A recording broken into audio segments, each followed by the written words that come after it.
I think in terms of network, you have no choice but to upscale it. Because if you maintain it on a certain level, hindi ka rin mag-grow. Pagka ganyan, ang mindset ko na lang, bro. Which is ito na din, this gave me peace of mind. Hindi siya pumunta sa'yo, and it's okay. Sa perspective ko, pag may nakuha kong malalaking kliyente na bigay ni Lord, magiging grateful ka.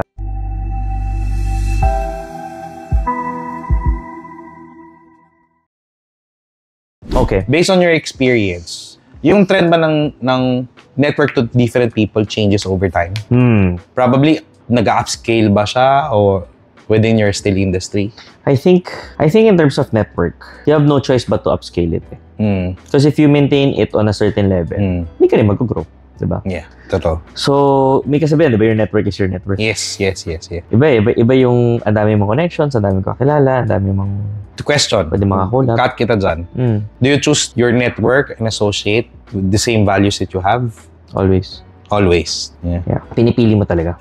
Why is it important? Siyempre, kasi there's only limited time that I have. Okay. So with the limited time I have, I don't want to talk to people whose values are not aligned with me. Okay. Kasi kung hindi align yung values mo sa akin, hindi rin tayo mag-agree. Yeah, true. Hindi rin tayo magkakasundo. Hindi rin tayo makakapag-collaborate. True.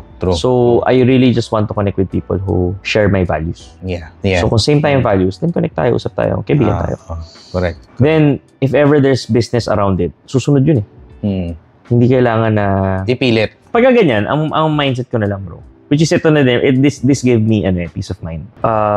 Hindi siya pumunta sa'yo, and it's okay. Bakit? Yes. Kasi ito yung reality Meron ka mga kliyente, bigla na lang nag-inquire, biglang sa'yo lumapit, hindi sa iba. Binigay sa'yo yung blessing.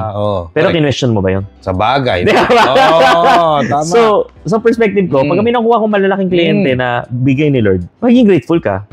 Pero bakit dapat grateful ka, di ba? Pero at the same time, bakit ka nagrereklamo sa mga kinuwang kliyente sa'yo? Ibig sabihin, plano ni Lord na para sa kanila ito para sa'yo.